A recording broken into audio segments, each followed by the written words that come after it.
What's up, everybody? How you doing? All right, so we'll get a couple of minutes, just kind of let everybody kind of filter in here. And again, for some reason, everybody is a bit late to the live stream. So usually what I do is I just kind of have my notification go out when I go live. So today I went ahead and posted a notification on Facebook and YouTube, Facebook and Twitter before. So I did that like 10 minutes ago. So hopefully some of you got that one and were able to find your way here. I'll try Facebook today, huh? So far, so good on Facebook. They haven't really throttled me all that much, so I just don't know. I don't know what the can you guys hear me? Can you hear me? The mic is low. All right, hold on a sec. Hold on. Let me see if I need to change it. I didn't mess with it, so hopefully it's all right.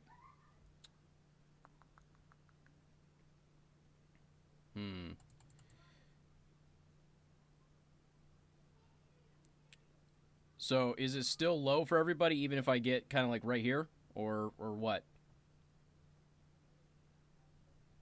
I don't know why it would be low. Yeah, that's weird. Usually the mic's been sounding pretty good.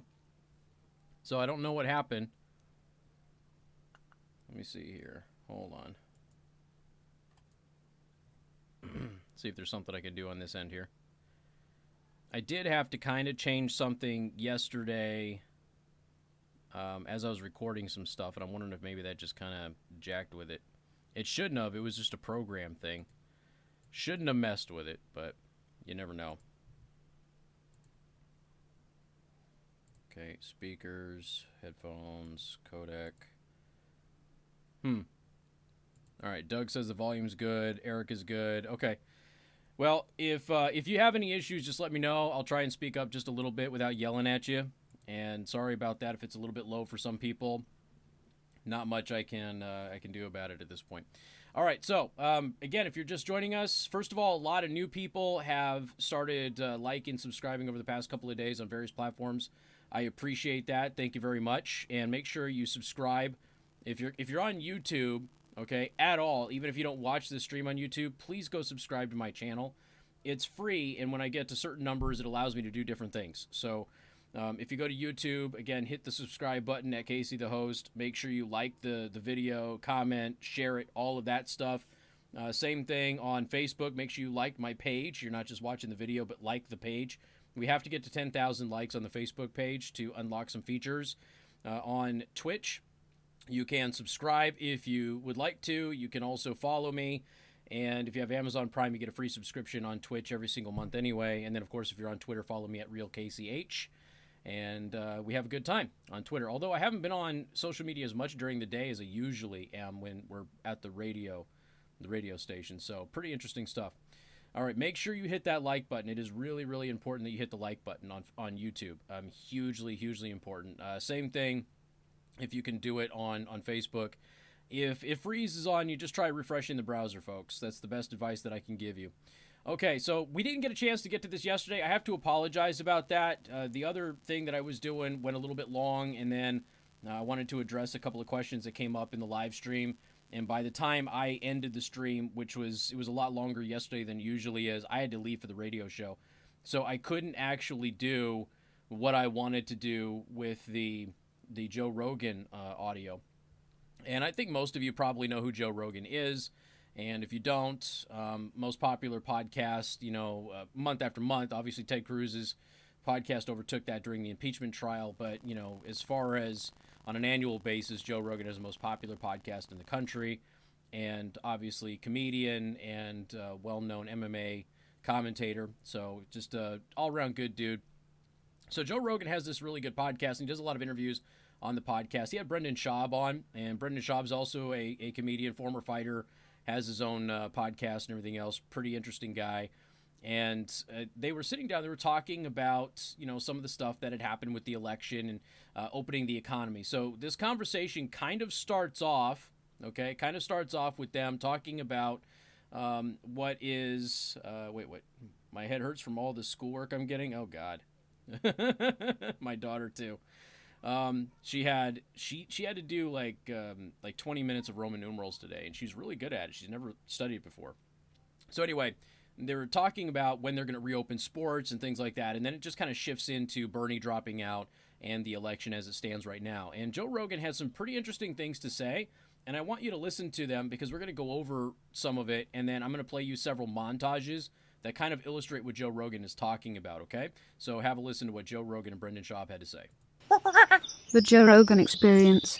Football's gonna be. They're not gonna miss a beat. You don't think so? Nope. Well, didn't Gavin, our governor, say something about football not coming back? He doesn't count. When you talk Really? to, he doesn't count. When you talk to like Trump and you hear some of these other people talk, like Trump told the NFL, the commissioners, like, I'm planning for in the NFL season to not skip a beat. Dude, you want to see people piss in America? Fuck with football. Fuck with LSU football or Georgia football, college football. See what happens. You think things are bad now? Fuck with the college football. This is a weird time, too, because it's right before the election. Election comes in November. Like, imagine if this shit was going on right now and the election was like next week. God. Can you imagine? Chaos. Your boy Bernie dropped out. Yep. It's a wrap. Biden ain't beating Trump. Nope. That's your best? That's the guy? It shows you how crazy the system is, that they wanted him, that they It's wanted nuts. Biden to be their guy, that they can't admit that he's in cognitive decline. I mean, It's very strange. Listen, I fuck up all the time. I speak for a living. I fuck up all the time. But 'Cause the Biden? difference- Biden? No. He there's a fucks difference. up, man. You're a politician. I fuck up all the time, too, but we're also talking live for hours and hours and hours at a time. If I had a prepared thing that I was doing. Like my stand-up. I don't fuck up in. You would be sharp as fuck if you were Yes. having one of those conversations where they're asking you, look, if someone wants to ask me questions about things that I understand, like MMA or like comedy, like if you want to ask me questions about things that I think about and talk about all the time. You have your black belt in both Yeah, those. I can Yes. talk to you and really clearly about those things and make a lot of sense. He can't do that about politics, and he's been a politician forever. And that's your shit. He's a guy who's suffering. He's in decline, and they're going to try to whale him out. And whoever his VP is, whether it's Kamala Harris or Michelle whoever Obama. it is, maybe whoever it is, but that's who you're voting for. You know, it's sort of like when Dick Cheney was basically running the country. Yep. Well, George Bush was the president. Yeah. I don't know. We'll see. There's no way he beats Trump. He doesn't beat Trump. Not a chance. No, not a chance. Especially because of the timing of this. Right now, we're in the shit. Right? We're in the April shit. This is the worst time of the corona. A lot of people are dying. There's a slight drop-off in New York. People dying less today than yesterday. Slight drop-off yesterday from the day before. So things are looking pretty good. California, May, it's going to be. Yeah, California is looking very good, right? Yeah, we're crushing it, huh? California is looking very good. So, and then, where's that? Oh, here And so, and then you go June, July, August, hopefully everything's up and running again. Economy starts coming back on track. Trump makes a couple of great speeches. But Biden is more in decline. It's not going to get better. No, those two face off. Trump's going to light him up like a Comedy Central roast. He's already dismissing him. Yeah. He's like, he doesn't Sleepy know. Biden. He's like, but he's saying, like, someone said, Biden said this. He goes, first of all, he didn't write that. It was a Democratic operative. He probably doesn't even know what it says. He's going to destroy him, He's man. going to kill him, man. I mean, it's such an easy target. It's like Mike Tyson versus a 3-year-old. It's true. It really is. It's a terrible fight. I thought Bernie had a... All right. They go in to say that they thought Bernie had a chance. I don't think that Bernie had a chance, although I think Bernie probably had a better chance than Biden did. So there's a couple of things here. You know, the Biden situation, I believed Biden when he said that he wasn't going to run and that he was done, that he was tired. I believed him. I think that Biden, you know, after the death of his son, was a very changed person. Anybody who covers politics for a living saw it.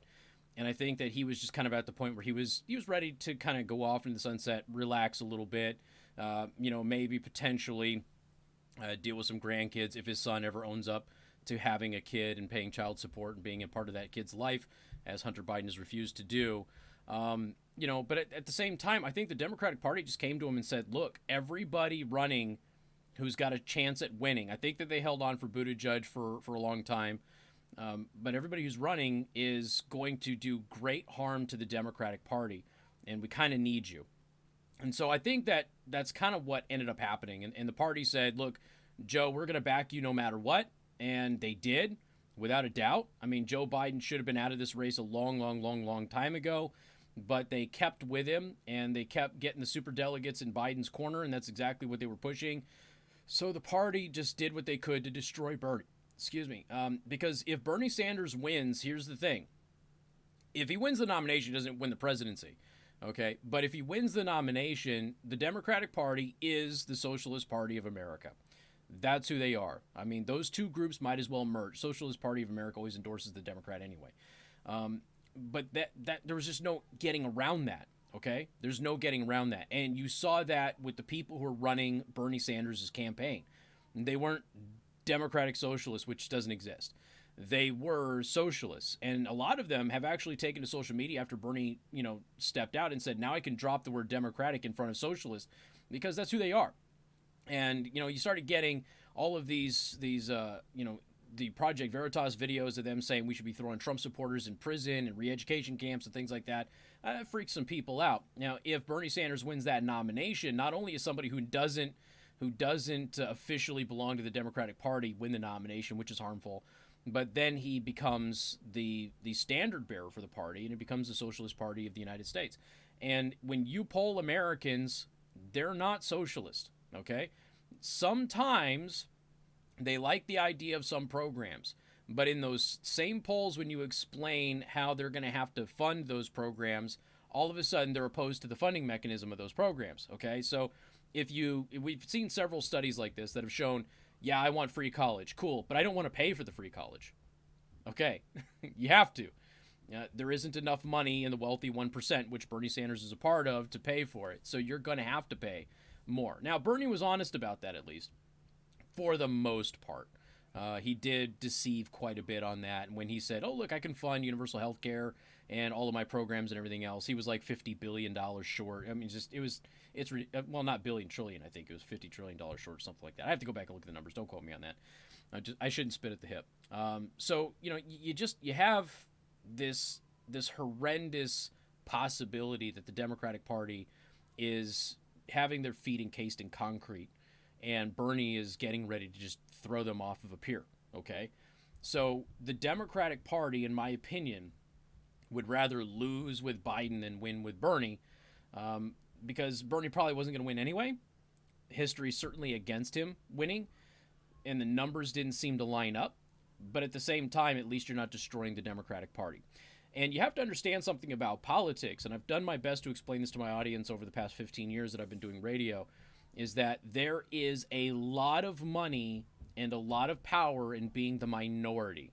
And Republicans learn this quite a bit.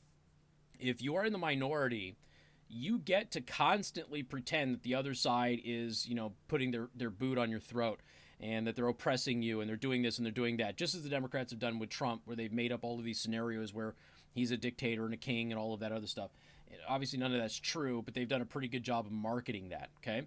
And if you market that, you have an opportunity to go ahead and get more people motivated, maybe find some new recruits, and then you bring in money. So there's that possibility. And while the DNC can't raise money to save their lives, the DRCC raises plenty of money. They do really well raising money, as well as the interest groups. So there's some interesting aspects of that. Now, what I wanted to do is illustrate for all of you how right Joe Rogan is about Joe Biden being in cognitive decline. Now, I want to also throw in there that Joe Rogan is involved deeply in the mixed martial arts world. He sees cognitive decline in fighters from damage to the brain. Okay, this is a regular part of any combat sport, so he's very familiar with it. And I'm not going to call him an expert on it, but he's familiar with it and he's seen it up close quite a bit. And it's really easy to identify that Joe Biden is in cognitive decline, has a form of dementia or something of that nature. We've been talking about it for several years now. But I just want to play a couple of montages for everybody, just so you, in case you haven't been paying attention to this until now, just so you understand what we're talking about with somebody who can't put a sentence together. Now, do you remember that Fox News interview with one of the Joe Biden Spocks where, they were saying, should people be concerned about Joe Biden be the nominee? He can't even put together a sentence. And she says, that's just a smear, and how dare you? This is, this is right-wing news and all that. I'm paraphrasing. And it's a conspiracy, and none of that's true. But if you do any kind of research on Joe Biden, you will find that over the past several years, he can't put together a single sentence in when he talks. He just can't. Joe Biden is not the Joe Biden of old. Now, you expect that to happen as he gets older, but it is clear that there is something wrong with his mind. I think it's clear that there's something wrong with Pelosi's mind. They're older, okay? That's going to happen, and it's happening to them. But Joe Biden is in no position to be president of the United States, and I have no doubt that the Democratic Party assumes that they can just control him if he were to win that thing, and they would just dictate what his presidency would be, much like Harry Reid did with Barack Obama. So anyway, this is Joe Biden at one of the debates. I just want you to listen to this montage. This is one debate. Listen to this. And I think it's a mistake to pull out the small number of troops. The reason he made the strike was because our embassies were about to be bombed. I would not meet with absent preconditions, instead of poking our eye and poking our finger in the eye of all our friends by stealing our intellectual property, their corporate state system to our significant disadvantage of anyone running up here in this race. Reduce the cost of drug prices. It allows all the drug companies it allows you to Medicare to negotiate. It should be free universal infant care, but here's the deal. Over 500 miles a day, 250 miles a day. There's no choice but for Nancy Pelosi that I think about the American people. I headed up the Recovery Act, which put more money into moving away from fossil fuels to solar and wind energy. If the vast majority believe their children will never reach the stage that they've reached in economic security. Okay. Sorry about the sound, ladies and gentlemen. There's not much I can do about it right now, okay? I don't know what happened. I don't know why my microphone is a lot quieter than it was yesterday. I do apologize about that. So this is just kind of a mix of Joe Biden giving several interviews from his home one day, okay? And I just want you to pay very close attention. Now, this is, 2 months ago, something like that. This is, maybe not 2 months, maybe like a month ago. But this is Joe Biden at home giving interviews. This is in the midst of the stay at home, isolate yourself, that sort of thing. Go ahead and listen to this. Have you been tested for the coronavirus? No, I have not been tested for the coronavirus. I've had, thank God, no symptoms that I'm aware of. Doesn't mean that can't happen. For the next round of primaries, including... I have not talked to any individual. Excuse me. You're supposed to cough into your elbow. I don't know sir. I learned that actually covering your White House. Actually, that's true. But fortunately, I'm alone in my home. But that's okay. Vice President Biden, thank you so much for your time. Please stay healthy. For keeping businesses shut. We have to take care of the cure. That will make the problem worse no matter what. And what is it like to be a candidate in the time of social distancing? Well, I'm doing fine, thank you. And I think we've been public. But first, in this crisis, I'd like spoke earlier. He's talking. And I tell you what, I'm so darn proud. And those poor people who have lost, anyway, it's just. My heart goes out to them. No. Listen, we have to make a choice about who leads this country. I just can't figure the guy. It's like watching a yo-yo. I shouldn't have said it that way. It's like watching. It feels that way. I want to ask.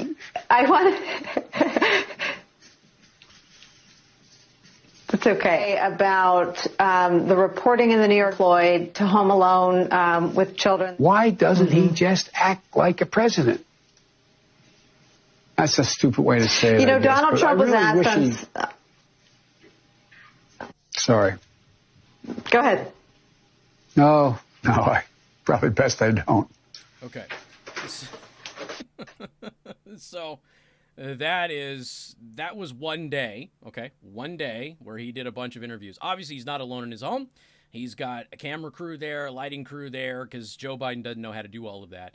And in spite of Joe Biden running around and telling everybody that if you can throw coal in a furnace, you can learn how to program, for crying out loud, which of course is not true. Spoken like somebody who doesn't know how to program. Here's one more. I played this previously, but I want you to listen to this. This is some of Joe Biden's greatest hits from this campaign cycle.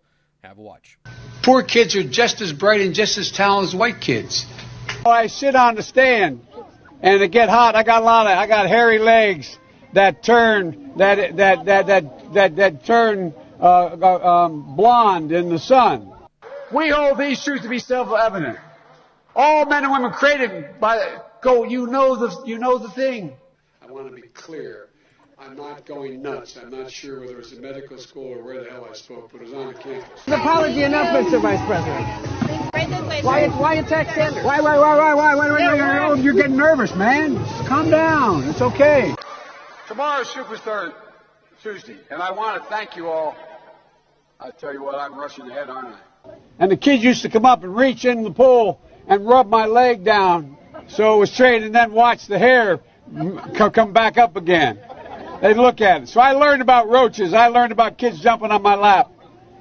And I've loved kids jumping on my lap. That damn lie, man. That's not true. And no one has ever said that. No one has heard that. But look, here's the deal. What I like about Vermont in terms of the beauty of it, and what a neat town. This is sort of because what you do here in Iowa, which is what they do in Iowa, what you do here in a primary in New Hampshire, for example, you are in the state of Ohio, which is the state of Iowa, but they're trying to do in the state of 3,900 of them right here in the state of South Carolina. Focus on cancer, Alzheimer's, and as well as diabetes. Ladies and gentlemen, give me a break. Anybody who can throw coal into a furnace can learn how to program, for God's sake. The president my friend from Vermont thinks that 1.2 billion. So you go ahead and you stack spaghetti sauce at a store and in a supermarket. You control the guy or the woman who brings out the carts on a forklift. What happened? No, you haven't. You're a lying dog-faced pony soldier. You said you were, but now you got to be honest. I'm going to be honest with you. No. We got to stop building and replacing pipelines. We got to go vote for somebody else. All right, thanks. 3 former chairs of the Black Caucus. The only African-American woman that ever been elected to the United States Senate. A whole range of people. No, my point is... That's not true. The other one is here. I said the first African-American elected. First African-American. So my point is... Well, I'm looking forward to appointing the first African-American woman to the United States Senate. 150 million people have been killed since 2007 when Bernie voted to exempt the gun manufacturers from liability. My name is Joe Biden. I'm a Democratic candidate for the United States Senate. Look me over. If you like what you see, help out. If not, vote for the other guy. Give me a look, though, okay? But guess what? If you elect me, you're not going to have your taxes are going to be raised, not cut, if you benefit from that. Now we need to stand behind Jamie Harrison, the next president of South Carolina. All right, Chuck. Thank you very much. All right. It's Chris, but anyway. Chris. I just did Chris. No, I just did Chuck. I tell you what, man, these are back-to-back. Anyway. No, it's I don't okay. know how you do it early in the morning, too. You said they would have to buy in. Have to buy in. If you qualify for Medicaid, are you forgetting what you said 2 minutes ago? Be in for it. Are you forgetting already what you said just 2 minutes ago? I'm beginning to see why your wife left you. Okay. So here's the thing, and to Nicholas, who's saying it's easy to jumble a bunch of these clips together, you haven't paid very close attention to the election at all, because if you play his stuff in its entirety, it's hard to watch. And if you watched any of the debates, you saw it every time he was debating. And anytime he gives an interview, he can't string a sentence together. It's not one little miss over weeks that you can put together with a video. That is three separate montages.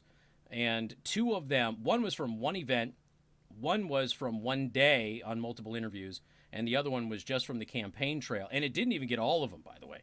And then you throw in there that just as little as 3 weeks ago, he was still saying the travel ban was a bad idea.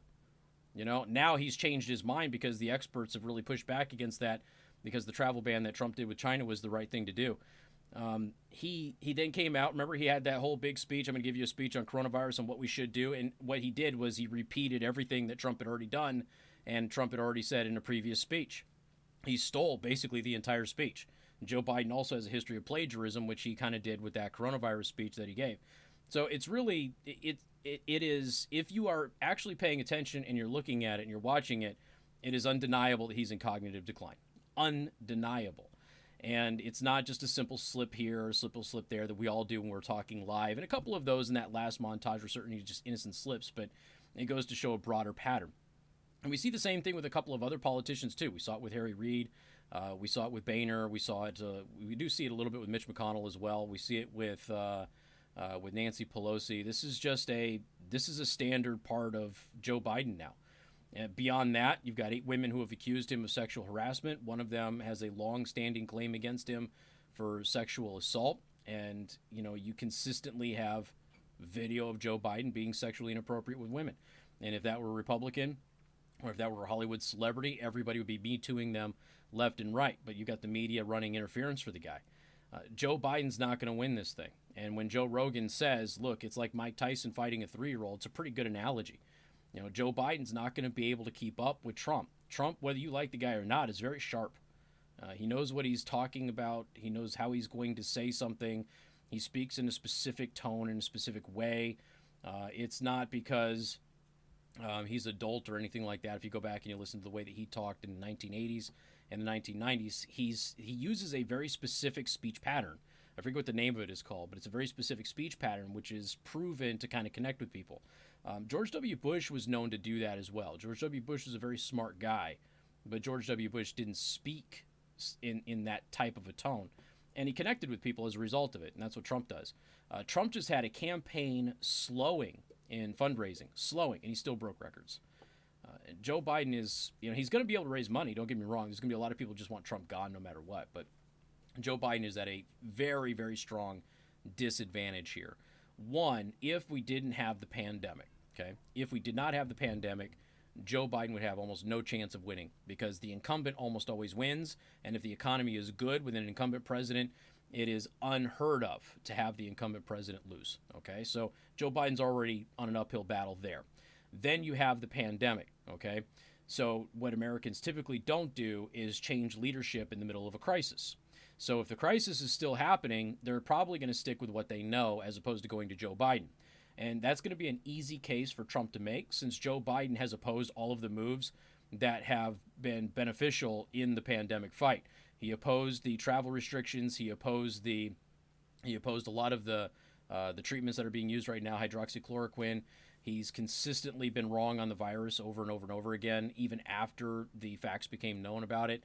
And everything that he's told everybody has, when he gave his speeches, is, we should do this, we should do that. Those are all things that Trump had already done. And he's still running around telling everybody that, we should make the testing free. Well, the testing has been free for a long time. An executive order by the president made the testing for coronavirus free. And then you have the Congress passed that bill which codified it. But he's still saying that we should make it free, as if it's not. It is. The next step is to ensure that every insurance company offers treatment for free. Some do now, and that was a deal that the president struck with insurance companies, but not all of them do, and that becomes the issue. So that's the next kind of step on this thing. And again, so he's just got two things going against him with the pandemic.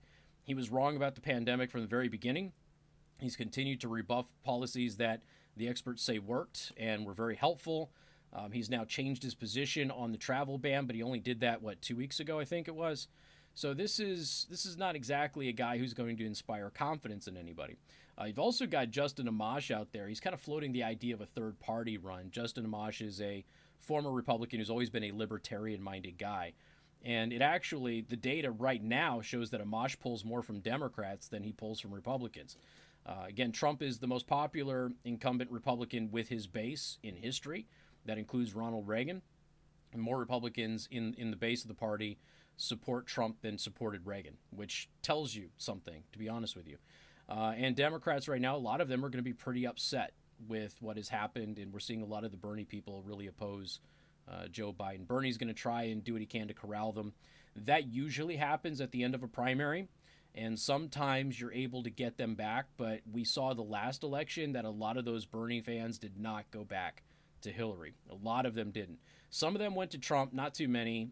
Most of them just decided to stick it out or vote third party. So there could be another example of that happening this time around. You also have to look at the polling with Trump among minorities. He already won more minorities than the previous couple of presidential candidates.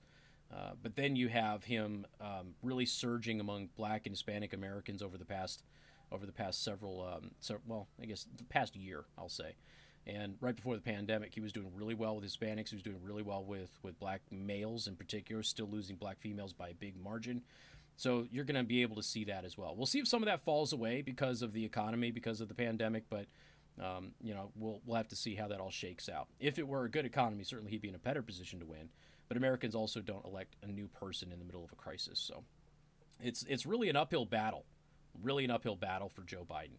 And when Joe Rogan looks at it and goes, he's in cognitive decline. And, he says, he basically, paraphrasing Joe Rogan, is like, it's kind of stunning that they're ignoring that he's in cognitive decline.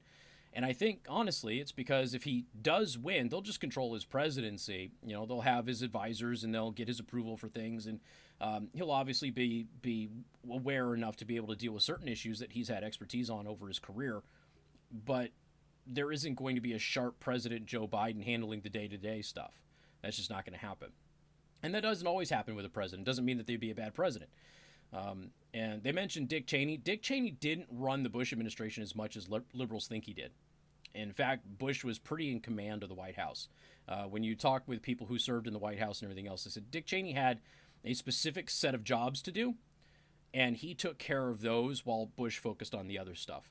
And so he just delegated his authority. But it wasn't a Dick Cheney running the White House sort of a scenario that liberals like to pretend happened. Bill Clinton was in pretty good command of the White House himself. Obama got a lot of his direction from Harry Reid in the Senate. The Senate pretty much ran the country for the 8 years of the Obama presidency, with obviously some exceptions to that. So, it's not unusual for a president to have some kind of a dictation from the outside world. And I don't think that there's any denying that Trump has control of the White House here. So Joe Biden is just, he's not there. Okay. He's not sharp. He's not able to process these things the way that he should be able to process things. If you're going to be the commander in chief, consistently makes very, very bad mistakes and very bad errors. And then I've told you before, just from an imagery standpoint, you can't campaign on an orange man bad, that Trump is crass and mean and violent and that sort of thing. You can't run on that when Joe Biden is all of those things and more at a much higher degree than Trump is for his entire career. So you're not going to be able to say, this is why I said that Pete Buttigieg was so interesting, because Buttigieg, very quiet, very presentable, nice guy, that sort of thing, and had all of the progressive leftist policies that you would want in somebody. But he could easily contrast himself with Trump. Trump is a very much in-your-face kind of guy, and that rubs people the wrong way. And Buttigieg is, hey, I'm just nice, sweet little Buttigieg over here. And they could have easily made that comparison with a Buttigieg-like candidate. They can't do that with Biden. So they've lost a huge portion of what they have built up to campaign against as a competitive strategy. They've lost that. They can't run with that anymore. And you certainly are going to have to deal with these 8 sexual harassment / assault complaints. You're going to have to deal with that. The press isn't going to be able to cover that up forever, because Trump is going to be able to hit them with that over and over and over and over and over again. And that is exactly what he is going to do. Let's see. All polls I've seen show other world leaders has gone up, while Trump's are stagnant or even declining. AR, what's the AR that you're talking about? I mean, here's the reality.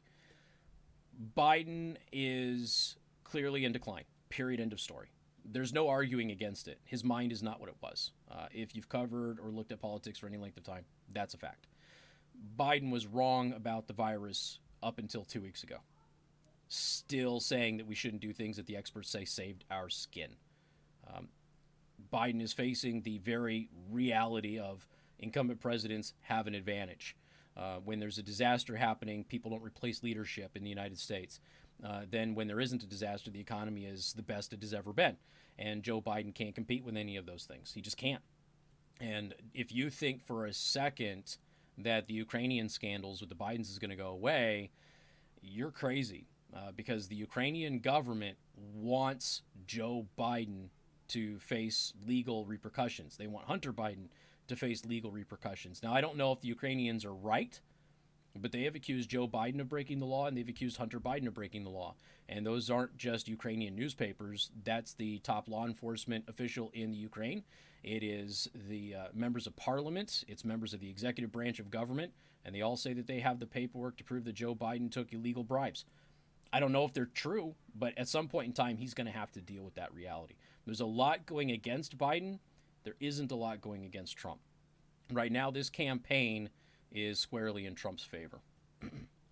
Trump has not been constantly wrong about the virus, Nicholas. He's been right about it far more than anybody else in the political arena. And you should know that. If you paid any attention at all to what is happening, you would know that. The fact of the matter is, Trump acted on the virus and took it seriously 2 months before any Democrat did. That's the reality. That's what the timeline shows. That's what the video footage shows. That's what the headline shows. That's what the transcripts show. Period. End of story. Trump acted on it in the first week of January. Democrats believed the World Health Organization and China that it wasn't a threat, and the Democrats assumed that Trump was using it to deflect from the impeachment trial. They were wrong. Now, they were misled, and that's why they were wrong. And if they would just accept that, then they could move on. But instead, what they've done is they've decided to dig a hole into the ground without a ladder, and they just keep digging and digging and digging and digging. And that's what you're seeing with the media. The media, which up until the first week of March was telling you not to worry about the virus, is all of a sudden pretending they were warning you about the virus in early January when none of them were. I did find one person in the media that was consistently warning about the virus in early January. His name is Tucker Carlson. I did find one politician in early January who was publicly consistently warning people about the virus, and his name is Tom Cotton. He's a senator from Arkansas. There's nobody else. There's nobody else. And if, as I've said before, if you are, okay, Nicholas, we've addressed the 15 cases thing. We have addressed the 15 cases. At that time, there was only 15 cases. Even the CDC has backed up the president on this. At the time, there's only 15 cases. Every single one of them was tied to China, and the World Health Organization was telling the globe at that time that the virus cannot be transmitted from person to person. So when Trump made that statement, it was because the World Health Organization was lying to everybody. We have the documented proof of all of this. Everybody in every leadership position, everybody in any leadership position, whether it's medical, defense, whatever, has said that that was the case. Everybody. And you pretending that everybody else getting it wrong is okay, but Trump getting it wrong with the same information that everybody else had is just intellectually dishonest. Period. End of story. Well, at the time, Nicholas, China was the only country that had the outbreak. I mean, you're rewriting history, dude. At the time, China was the only country with the outbreak. Now, let me ask you a question. Do you think it was a wise decision to start testing people from China in early January when they were coming into the United States? Because that's what Trump did. And Biden opposed it. So do you think it was a wise decision, as you had an outbreak in Wuhan, that when people were coming over from China, that they would be tested for the virus? Is that a wise decision?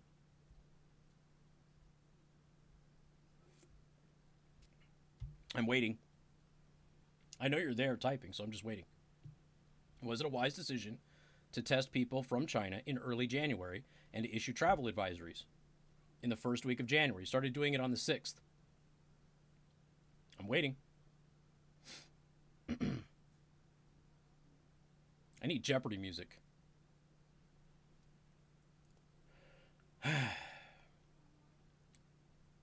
Bueller.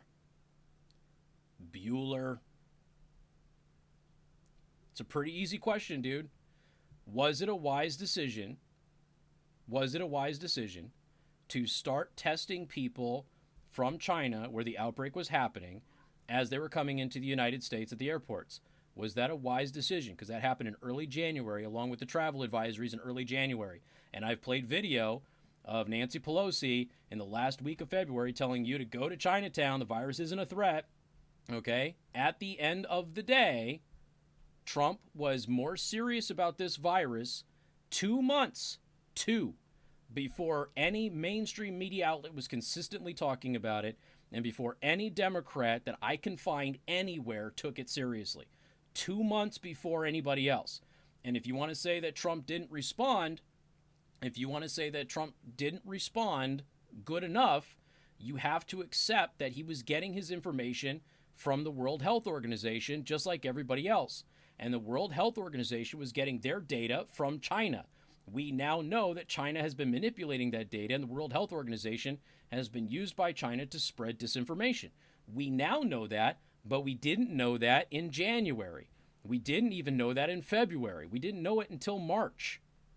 So how can you attack him for saying the same thing that the World Health Organization was saying while not attacking everybody else who was saying the same thing? That's the point. He's not more consistently wrong. So Nicholas, what he did there, ladies and gentlemen, is he sidestepped the question because he can't answer it because he knows that I'm right. And he goes into another baseless, nebulous argument without providing any evidence. I don't know what to tell you, man. You've got confirmation bias. You're a tribalist, dude. And if you're going to look at the data, it's pure and simple. That's the thing. Nicholas doesn't want to look at the data. Nicholas doesn't want to agree with the data. He just wants to say Trump was wrong, Trump was wrong, Trump was wrong. Except Trump was serious about the virus in early January. And I've got Nancy Pelosi on the 27th or the 28th of February telling you the virus isn't a problem. And I've got all of these people in New York, the mayor and the health officials in New York and the health officials in New Orleans telling everybody the virus isn't a danger. And they're all doing this leading into March and telling everybody that Trump was absolutely wrong about doing the travel restrictions and doing the testing and all of that other stuff. You didn't answer it. You didn't answer it. That's the point. Was it the right call in early January? Because Biden said that it wasn't. So how can you therefore say that Biden is better than Trump on this issue when Trump has clearly been right about it? The only criticism you can give Trump about this is that Trump bought into the World Health Organization's information, which was the only data set the world had at that point, okay? You got to understand, we didn't have a data set. We sent teams over there in December, and China wasn't allowing CDC teams to look at the data. So we tried. Everybody was, Nicholas. Every single person was. That's the point that I'm saying. If you're pissed at Trump for saying that, okay, You have to be pissed at everybody else. The fact of the matter is, he got that information from the World Health Organization. We now know the information that they gave everybody else was false. And when he started taking it seriously and was saying that it wasn't just the flu, he was doing that before anybody else was in the Democratic Party. That's the point. That's what I keep getting at. Everybody, this is what is wrong with the coverage of this. So you've got people like Joe Scarborough on MSNBC, and Joe Scarborough is out there, and he's sitting there and he's going, "Hey, we all knew that this was coming in early January." You lying sack of shit. No, you didn't, because I've got Joe Scarborough in late February saying it was just the flu, saying that the flu was worse. Okay, Trump was saying it was worse than the flu before everybody else in the media or any Democrat was. That's the point that I'm making. So even if you go back and you take the sound bites and you go, Trump was saying this, okay, but he had the data set from the World Health Organization, which was inaccurate. He didn't know it was inaccurate at that time. Nobody else knew it was inaccurate at the time. And as I have repeatedly said, the press would deserve no blame if they just came out and admitted that they were saying what they were saying at the time because they were deceived by the World Health Organization. And then nobody would be mad. Nobody would have any recourse to be mad. So what they've done is they pretended they didn't say those things while pushing that Trump said it, when in fact they were saying it much longer than Trump was. That's the point. That's the thing that everybody has to look at. How can you point fingers at Democrats when Trump was doing the same? I didn't. That's my point. You're thinking of this like a tribalist, Nicholas. I have said before, over and over and over, and I've said it multiple times today as you're typing, the Democrats and the media would not deserve any blame for this because they were all deceived by the World Health Organization.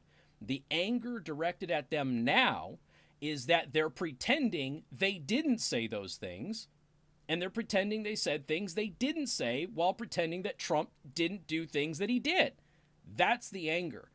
If the Democrats and if the media would simply say the World Health Organization and China lied to all of us, and that's why our early reporting was so wrong on this, there would be no reason to be mad at them.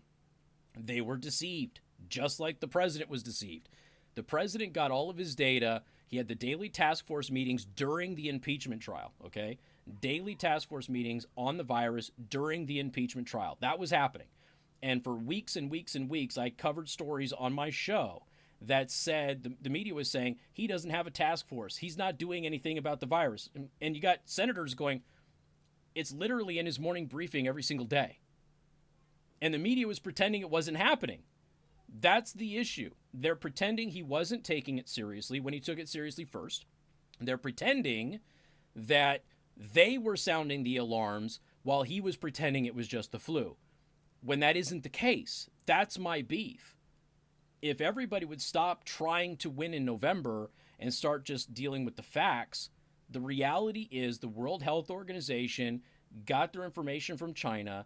You can decide if the World Health Organization intentionally disseminated disinformation or not. China absolutely did. We have all of the evidence of that. China lied. The World Health Organization lied. People died. It is that simple. That simple. And there's nothing else. There's no evidence whatsoever of the opposite. None.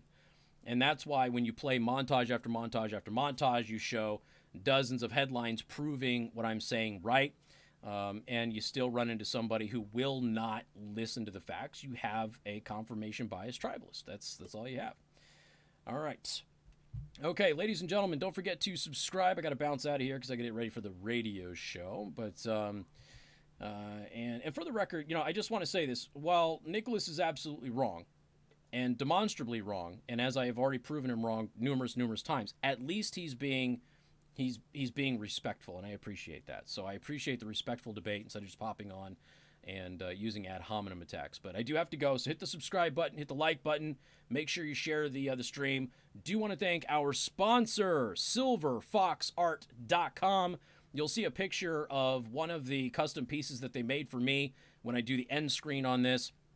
next week, we're going to start going to a premium service, which means you're going to get one of these shows free every single week. The rest of them are going to be on Podbean.